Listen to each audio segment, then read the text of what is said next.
So now to Alan Sancon. Alan, nakabalik ka na. Sorry. Tanong ko lang, first question ko for Harvey sa kay Krisa. Parang pansin namin kayo yung binibuild up dito bilang love team, di ba? May pakulo pa si Harvey na siya yung magbibigay ng bulaklak. Kayo ba, you want to, kumbaga, mas makilala bilang love team or this is your big first project? Gusto niyong makilala na parang as solo artist? Yeah, parang ano yung mas gusto niyo, mas magbumba tong nag-isip na ako ng title niyong dalawa, pwede bang Chris B, parang gano'n, di ba? Di ba parang kayo ba yung mga next Bata, gano'n. Crispy Gutom Bata. na kami. Yeah. Kayo ba yung gusto niyo makilala next JD, next Katniel, or next Liz Ken, parang ganyan? Grabe naman. Ang hirap kasi, di ba, syempre parang meron nang naset na standard doon. So, parang pag nakikita kami ng tao sa light na the next JD na, the next Katniel, sobrang ang sarap lang po sa puso nun. Well, sa akin naman po, 5 years na po ako since pumasok sa PBB. And parang ever since I've been very independent when it comes to my career, I feel like nakapag-explore na rin naman po ako when it comes to characters kagaya ni Nai and like yung solo characters na naganapan ko na po. And I think this time, parang ready naman na po ako to explore new things, to explore, ayun nga po, love team or pair, partnership, ganyan. And I don't mind doing it with Harvey kasi super galing ni Harvey and very gentleman. And meron kayong chemistry dalawa. Thank you po. How about Harvey? Exactly the same as Keza. Ako, I think, ako naman, I'm down to do anything naman eh. Yun nga, parang this is new. For me, kasi personally, this is new having a partner like this. Na, yun nga, after sa Zoomers, we still have deadline to do. And it's exciting siya sa akin kasi nga, like I said, bago siya. So, ako go with the flow lang naman ako eh. Wherever this pairing goes naman, I'm down. Game ako. Maybe we asked sila Direk Lauren kung yun ba yung gusto nilang kumbaga gawin dun sa dalawa, part dun sa dalawa. Alan, as I mentioned earlier, siguro nasa we break ano. we were actually servicing the story. The process really is inuna namin yung kwento. So naghanap kami ng babagay dun sa kwento. And I'll be happy if the two of them will flourish to do more projects together kasi to be honest, nakikita ko naman na may potential yung dalawa. Diba? If they become recognized as a good love team, I'll be happy with that. But individually, they're strong. I mean, they can do projects individually and they'll still bloom as artists because naniniwala ako sa kakayahan nila pareho. Okay, yung next question ko, tanong ko lang kasi parang pansin namin yung series na to, mga baguhan pero parang binibigyan nyo ng mga challenging character like GL, di ba? Tapos ang daming kissing scene with Kokoy, parang ganun, parang hindi na yata, eto na ba yung bagong generation na naaabangan ng Magaling mag-sensationalize si Erica, very good yan. Makadami na yan. But actually, ang habol kasi namin, Alan, is more a depiction of reality. You'll be surprised. Actually, surprised din ako sa kwento. But the stories that we how do you say it, yung nilabas namin na kwento dito, yung talagang kwento ng henerasyon ngayon. And let's not judge it as ganyan na ba talaga sila ngayon. There's really a rich story behind and motivation behind what they do. Actually, ang motivation naman is love. Kahit na GL siya at kissing scene, hindi naman siya to be sensational. Love ang motivation, even dun sa kay Kokoy and Kokoy's character. So it's not for the sake lang of being controversial and having kissing scenes. Talagang gusto namin medyo mas realistic. Yung approach talaga for Zoomers, more realistic of the issues of the generation. At that time, di ba, parang tabing ilog, di ba? There was teen pregnancy, what have you. Those were issues at the time. Ito naman yung, let's have a look at paano ba mag-isip? Ano ba yung concerns kayo ng mga kabataan post-pandemic? Follow up lang dun sa gaganap sa GL series. Kumbaga, Kay Crystal and KK. yeah, tanong ko lang kung nagdalawang isip ba kayo tanggapin yung role kasi this is your first project and then ganun agad yung isasabak sa inyo. And how you do it, parang ang hirap ba on your part doing it? Crystal? Sa first time yung gagawin. Did you think twice? Actually, no, I didn't think twice. I saw the opportunity and I took it. Kasi alam ko, there's no bad thing with taking all the opportunities or trying them out. Kasi hindi mo alam kung saan ka ba papunta or what other opportunities will open up. So, I really took the opportunity, I took the chance, and I'm so happy that I did kasi I'm here now and I'm so grateful, I'm so happy na I learned so much. So, hopefully po, soon there'll be more workshops for me, and Alam ko more GL series. Pero yun po, yes, I didn't I didn't think twice. I just took it straight away po. Thank you, Crystal. Kay? Ako din po, hindi din po ako nagdalawang isip to take on this role. Actually, dream role ko po talaga ang mag-star in a GL show or movie. Kasi I'm very close to the LGBT community. They're really huge. They have a really huge part in my heart talaga. Wow, rhyme. But yeah, growing up din kasi I've been consuming same-sex romance, books and movies and shows. And usually kasi from that time na ginawa yung mga shows and content na yun, it's from a timeline na hindi pa masyado normalize ang same-sex romance. And now that we're in 2024, parang it's time naman na we show representation for the LGBT community in terms of like a light-hearted romance kasi deserve din nila yun. All right. Thank you, Alan. No, saka, I don't know if you guys would agree, kasi kayo, Gen Zs kayo, no? Parang yung generation nyo, you don't see a difference in gender anymore. Parang love is love, no matter what the gender is. Is that true, Kay? Yes, definitely, 100%. Parang you're more fluid. Yes. Is that right? Okay. Ayun. You learned something new today. Okay. Alan, okay ka na? Next is from Marinelle Cruz of Inquirer. Question for the cast. What does being a Zoomer mean to you personally? What qualities do Gen Zs have that you think endear them to the Gen Xers or the generation of your parents? Sino gustong sumagot from the cast? What qualities of Gen Zs daw meron kayo that endear to our generation, the Gen Xers? Zabel, our beauty queen. Okay.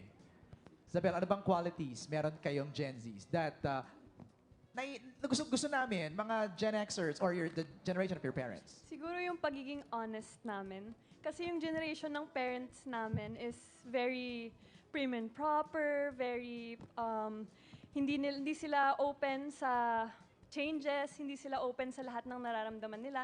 Hindi nila sinasabi, kinikimkim lang nila sa Baka puso naman hindi nila. lang sila open, baka takot lang sila. Takot. Oo. Pwede rin Parents pong are takot. like that eh. Yes. They're just scared. Unlike us, that now we are very vocal. Kung ano nararamdaman namin, we will tell it straight away. Wala nang, nag-iisip naman, pero most of the time, kung ano maisip mo, go. Click agad. I mean, sabi agad, hindi ka na kagaya dati na masyadong old-fashioned, kumbaga. Grabe, teka lang naman. Sorry, I'm Teka not lang trying to naman. offend anyone. Sakit naman ng old. Hindi, Pero yun po. there's really a difference, no? There's really a Yes, difference yes. na tama yung sabi mo, kayo talaga mabilis eh. Pag meron kayo nakita na hot topic or trending online, you react Yes, agad eh, yes. no? But sometimes it really helps yung guidance din ng mga parents na, take it easy, think about it first before you click. Baka Yes. mamaya madamay ka with that. Yes. I think that's the good thing about intergenerational respect eh. You know, we respect the changes now, but you also adapt to what we've learned in the past. Yes, tama Diba? po. Kasi yung mga people in the past, they laid down the ground where you're standing at right now. Parang ganun. Just like what Direk Lawrence said kanina, di ba? Na parang iba yung disiplinang nilalatag sa inyo. Tama Anybody rin. else? Ibang mga qualities ng mga Gen Zs ngayon. Krisa? Ako po kasi one thing talaga na napansin ko sa Generation Z is being very open when it comes to mental health. Lalo na sa panahon ngayon, like mental health is very, very important. And I think isa yung Gen Z sa talagang nagpa-open, no, lalo na sa mga tao, nagpa-intindi. I think Gen Z rin yung parang naghanap ng way or parang nag-took ng risk na ipaintindi sa mga tao kung ano ba talaga yung pinapagdaanan nila. Kasi ang napansin ko din po sa past generations is parang yun nga po, kinikim-kim or they're not open about what they're feeling or kung ano na po yung nangyayari sa mental health nila. And ayun po, parang for me, that's a positive thing po. Talking about mental health, especially sa akin po na super dami ko rin po na pagdaanan in the past. That yung pagiging advocate sa mental health can really help someone. Di mo alam yung masasabi mo ngayon, pwede palang maka-help yun sa taong nanonood sa'yo sa bahay nila or sa taong nak-scroll ka lang sa social media. So yun po, being advocate on mental health. You really raised a very, very, very valid point. Isa yan talaga sa mga magandang na bring up ng new generation today. Okay, we move on to the next. Directed, meron ka bang gusto sabihin? Wala. Sinasabi ko lang kay Ralph na that's his story sa Zoomers actually mental health issue. So sabi ko pwede niyang i-segue. Pero okay na. Kinoach ko lang. Okay. So, yun pala yung aabangan namin sa character ni Ralph. Ang next question ni Marinel is to the three directors, Direct Lauren, Ted, and Chad. What did you see in each of these individuals that made you say they're worthy of being part of this project? Nasabi na ni Direk kanina partly na binagay talaga, no? That's why they were chosen. But baka meron pa kayong gustong idagdag, Direk Chad. Besides that, they fit the role. Siguro yun nga, I saw in them yung passion, yung grit na they really want to do this. Bukod sa magaganda at gwapo sila and yun talaga, yung gusto kong drive talaga nila sa craft. Na-check talaga all the boxes, no? Camera-friendly, grit, bagay yung role. So talagang that's the reason why you guys are here. Let's call in now Carlos Aragon to ask the next set of questions. Carlos? Hello po, and congratulations muna sa lahat. Carlos from Kapamilya Universe. There you go. And wait lang. To all director po, although lahat naman po ng mga cast natin ay magagaling, pero ano po yung nakita niyong kakaiba kala Luke, Crystal, Ralph, Harvey, and Kriza na napili niyo sila sa 5 major roles po? Okay, sa ating mga lead cast. Actually, first yung sinabi ni Direct Chad na sometimes even if you napakagaling mong artista, magaling yung audition mo, pero pag hindi bagay sa role, yung physicality mo or yung atake mo, maybe the role's not meant for you. Fortunately for these 5 lead actors, nabagay sa characters nila, yung physicality nila, yung performance nila during the audition. Si Crystal, when I first saw her, she reminded me of Sandara Park. She really has this spark. So parang, very raw. Very raw yung character niya na sometimes parang, okay, kasi pag napanood yung TV show, right, parang baguhan pa to, wag muna nating bigyan ng lead role. Pero parang sobrang, well, me personally, I really saw the it factor sa kanya. Na let's find a role na bagay sa kanya because she didn't audition for Tanya. But when we asked her to audition for Tanya with Kay during the last day of auditions, ay, meron, pwede. So we... Actually, to be honest, si Crystal had a hard time with the script kasi Tagalog Bisaya na nag-i-English. So we were asking her to put in some Bisaya lines or English lines so that she'll be more comfortable. Very, very raw. But she's one person you have to watch out for because when she... give her some time. She will blossom into a very, very charming young actress and she will, lahat kami, unanimous kami na may potential tong batang to. So, okay, mata nangungusap. Ngayon ganon. Uy, grabe pag sinabi ni Direk Lauren yun, ha? It's just... wag lang masyado mag-bathing suit, ha? Tsaka na yan, meron tayong part siya. Tapos, si Ralph naman, he really looks good on screen. Grabe yung register niya on screen. Gets kita nung sinabi mong you reminded him of somebody. Yes. Yun talaga, sa Tama, generation diba? natin. Yes. Tama eh. Pero hindi lang, di ba yung mga ganong mold na kolehiyal, nag-graduate from a good university or nag-aaral and then ganon. So parang very Ralph yun. And then tama, actually, I think napalabas sa first episode nung nag-acting siya, sabi ni Direct Lauren, in fairness, di naman cringe. So in other words, the fact na beginner yun, ha? Actually, lahat sila nagkasalita ngayon, answering questions, hindi cringe, ha? Nice. Yes. Na-practice na namin. Kaya naman pala, Derek, eh. Kaya naman pala. Okay, tuloy. So, what's actually, I actually find it interesting that, when we interview the life stories of the Star Magic hopefuls, yung character ni Atom was actually based on Ralph's character and another Star Magic artist. Pero he didn't audition for that role. He went for the Jigs role na sobrang hindi siya the filmmaker, sobrang chinallenge siya yung sarili niya. And for me, that is something commendable. So pero ang ending, napunta rin siya sa Atom. pero which is good. So parang bihira lang makahanap din ng ganong physically.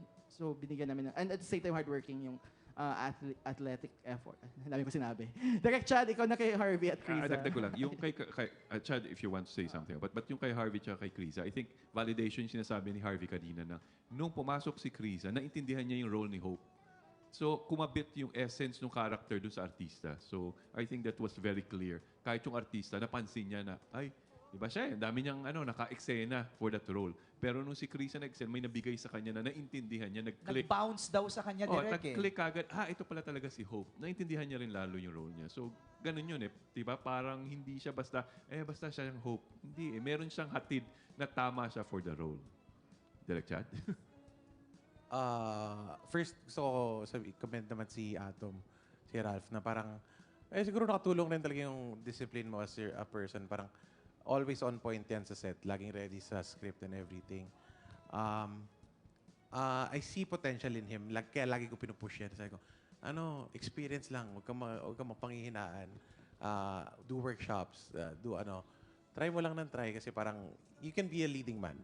I will vouch for you. So, hanapan natin yan ng tamang project. So, ayan, si Direk Lauren. Thank you, Direk. Kaya pala ang dami ng fans club. Mga kaibigan po yan ni Ralph. Disclaimer lang po. Si Harvey Criza, sobrang kudos naman. Given na yan eh. Like, they didn't give me hard time on set. Sobrang as well as Ralph, ready. And they really know their characters. And favorite ko nga talaga yung rapport nila. Ang ganda ng batuhan ng dalawa. Mabilis yung pick-up. For Luke naman, actually si Luke yung pinaka-challenging sa lahat ng art cast. Kasi kung yung iba, parang sort of merong ang laki ng similarity sa personal life nila and character nila, Luke is playing against type. Hindi beginner. Because he's not Kokoy in real life. But nakikita mo talaga yung experience niya. He's been doing a lot of MMK episodes nung hindi pa siya pumasok sa bahay ni Kuya. Pag naghahanap ng mga batang chuchu or anak na talent lang, si Luke yun, hindi lang ng mga tao. na siya before? Bago siya pumasok sa PBB, at sa PBB siya, may MMK episode siyang lumalabas. Ang dami ng mga... So, nahasa rin siya sa MMK. Tapos at the same time, nag-Team Yey din siya. So, Innate kasi kay Luke yung pag-art. Yung marunong talaga siya umarte. Bata pa. Tsaka hanggang ngayon, natural, organic yung pag-arte niya. So yun. So isa rin yung character ni Kokoy na hirap kaming hanapan ng artista. And then we're thankful na naka-follow siya sa second day of audition.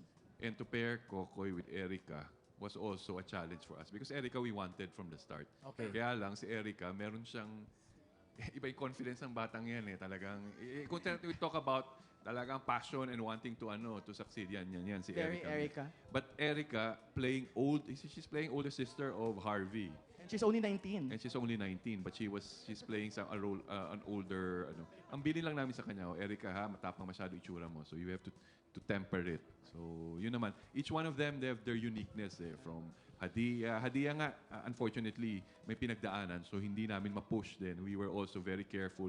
Magalit si Eric Santos na pinagtatrabaho namin yung kapatid niya ng husto, di ba? Na baka insensitive kami. So sabi namin, sige, we'll give you naman. Because she also has that potential. We saw it eh. Iba yung sabi ko nga dun sa nakita ko yung mukha ni Hadia. Sabi ko, ang ganda ang amo ng mukha niya. Ang sarap bigyan ng mga roles para nababagay sa persona niya. But at the right time. And of course, si Luis. Si Luis has been with us for a long, long time. Lumaki na yan, bumilog, pumayat, lumaki. Diba? Nag-yo-yo-yo-yo yan. Pero isa yan sa pinakamalambing naming artista. Yan. Tapos si Kay, tsaka si Isabel naman, troopers talaga yan. Si Kay, I've seen her work in Japan with Carlo, and it was shot last year. And she's really a trooper. Okay. Si Isabel, gandang-gandang mukha. Nagagandahan talaga ako sa mukha ni Isabel from the start. Wow, grabe. Take it all in, di ba? Yan ang comment ng ating mga directors. Meron pang isang question dito before. We have last two questions actually. Ay, sorry Carlos. Go ahead. Ay, eto po. Lastly, Pasabog kasi yung tanong mo eh. Lahat eh. Parang go. Lastly, may question to Luke, Crystal, Ralph, Harvey, and Criza. Ano yung na-feel nyo yung nakuha nyo yung 5 major roles? So we're talking about the 5 here in front. Yes. Okay, thank you, Carlos. Crystal? Go ahead, Harvey, go ahead. Speaking for myself, very overwhelming that second day of audition where, we had done every scene, sinasabi na sa amin na parang, okay, settle down, isasalang na kayo in a bit, you're gonna know your roles. Tapos sinalang kami 5 dun sa harap. And yun, in-announce yung roles sa amin. It was, kumbaga parang, after nun, umuwi na kami. It felt like, for me, we had to celebrate the fact na nakuha namin yung 5 major roles kasi it really is a big deal na kinakabahan ako, pinagkakatiwalaan kami, nila Direk Loren, nila Direk Ted, nila Direk Chad, with this responsibility of, leading this show na, kumbaga yung parang gimmick of this generation. So, overwhelming, pero, yeah. Nice one, guys. Look,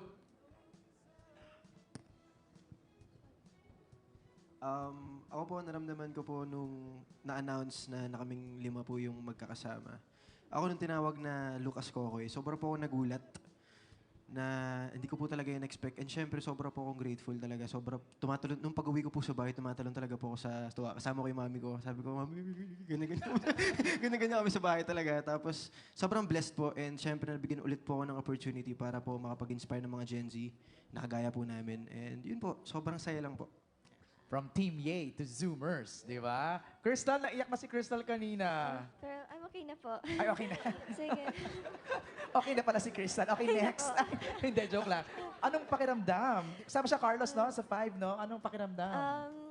Besides being super happy, actually, I felt lots of anxiety kasi kailangan ako magpili besides going back to UK or ituloy ko po yung magiging showbiz or artista po. So I had to give up lots of things and sacrifices para I could do this show, and sobrang happy din ako na I did it. So yun po. Yeah, congratulations, Crystal. Ralph? Nung in-announce po na Kokoy tuloy, na Atom yung nakuha kong role, actually sobrang saya ko din kasi very close to my personality, tulad ng sabi ni Directed. It was very me. So I really was excited to portray a character that wasn't far off from who I really was. And I was super grateful to be given the opportunity to really tell the Gen Z story. And I really think that's what's important with the story that we're about to tell and that you're about to watch sa Zoomers namin. Kaya sobrang grateful talaga ako. For me naman po, nung time na na-receive ko na ako na, nung time na narinig, sorry. Nung time na narinig ko po na ako na magiging si Hope, actually hindi ko alam kung ano ma-feel ko. Hanggang makauwi ako, hindi siya nagsisink in sa akin. Kasi for the longest time, parang every time haharap ako sa camera and every time mag-audition ako, meron laging nakatanim sa puso ko na kailan kaya yung time ko, kailan kaya yung akin, kailan kaya dadating to. Like, marami akong ganong question sa sarili ko. So, nung time na sinabi sa akin ni Direk, and nung time na parang na-realize ko na, oh my gosh, talaga bang pinapagkatiwalaan nila ako dito kay Hope, wala akong ibang naramdaman kundi eagerness na mabigay ko kung ano yung dapat mabigay ko sa character, kung ano yung hinihingi, and kung ano po yung kailangan. And actually, meron akong konting sadness. Hindi ko alam bakit. Pero kasi, while I was, habang naiisip ko na okay na sa akin na si Hope, gagawin ko na si Hope, nalungkot ako kasi wala na dito yung lola ko and hindi niya na mapapanood na, ito na finally bida na ako. Kasi hindi ko lang to dream eh. Dream namin tong dalawa. So the fact that she's not here anymore, hindi niya nakikita kung gaano kasaya yung face ko and kung gaano kasaya yung aura ko, that's a little bit sad. Pero alam ko naman na nanonood siya up there. So yun po. All right, thank you. Thank you, Carlos, from Thank you so Kapamilya much. Universe. Okay, medyo mahaba na. We'll proceed na to the viewing party, but I'll just throw in the last question, Direk, no? Direk Loren, sorry, kanina sinasabi nila, you've been in the industry po for so long. May mga ganon-ganon sila, Direk. For the record, Direk. Oh, totoo naman, dahil Yes, una pong show. exactly. At iba pa nga, pinag-usapan namin at iba pa nga. Ay, po, grabe di ba? naman. Pero, just for the record, Direk, ilang taon ka nang nagiging star maker? Star maker, ang hirap nung term na star maker. I've been, ever since I started my career, tagal-tagal na nun, 3 dekada na yun, I've been comfortable working with very young actors.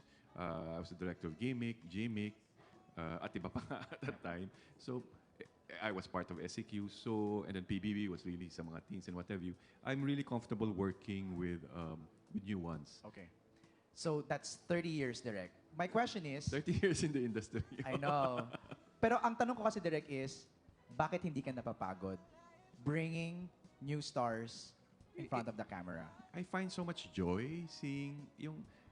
Sinabi ko nga dati, actually in PBB, sinasabi ko, pag-audition process ng PBB in particular, it's like finding a needle in a haystack. Eh. Yung sa libo-libong taong nandyan, makahanap lang ako ng isa o dalawa na lalaki o magkakaroon ng magandang karera sa industriya, nakakataba ng puso. And I always believe na probably part of my mission is to help others na ma-attain nila yung full potential nila.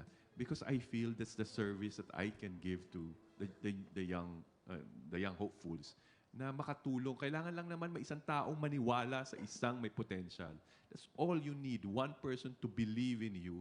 Talagang mapupush ka. And sometimes I want to be, and most of the time I want to be that person to our new artists. Na pag may sinabi ako just to help them, na maniwala sila lalo sa sarili nila. Ang laki nung hindi man sila sumikat ng gusto, yung magbibigay nun sa pagkatao nila and their chosen career in the future, di ba? Gusto kong matandaan nila yung paniniwala ko sa potential ng bawat isang masasabi kong ikaw may potential ka. And I think they got that, no? Naramdaman nila yon, na-receive nila yon from not just you, Direk, but also from Direk Ted and Direk Chad and the whole team of Zoomers. Palakpakan natin the cast of Zoomers showing tonight, 10:15 p.m. right after Can't Buy Me Love sa Kapamilya Channel, Kapamilya Online A to Z and TV5. All right. So, actually, we're going to proceed now with the viewing party. But before that, let's have photos lang muna. Let's have first the directors. Sa gitna po muna. Let's just have quick photos with our friends from the press. Our directors first. Forward lang po ng konti. Yan.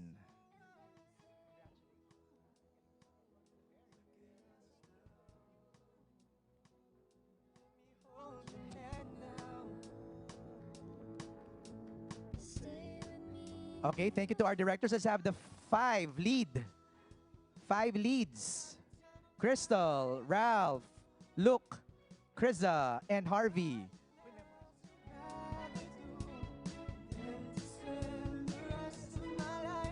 Okay. Ralph. Okay, hold on 1 second. Okay. Ralph, can you stay on the side? Si Crystal, lagay mo sa gitna. Yeah, there you go. Direk, wait. Huwag ka muna umalis. Di pa tapos yung photo.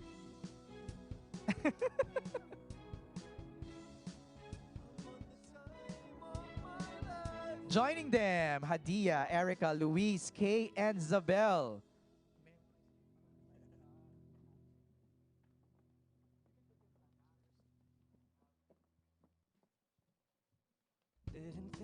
There you go. Okay. There you have it, the cast of Zoomers.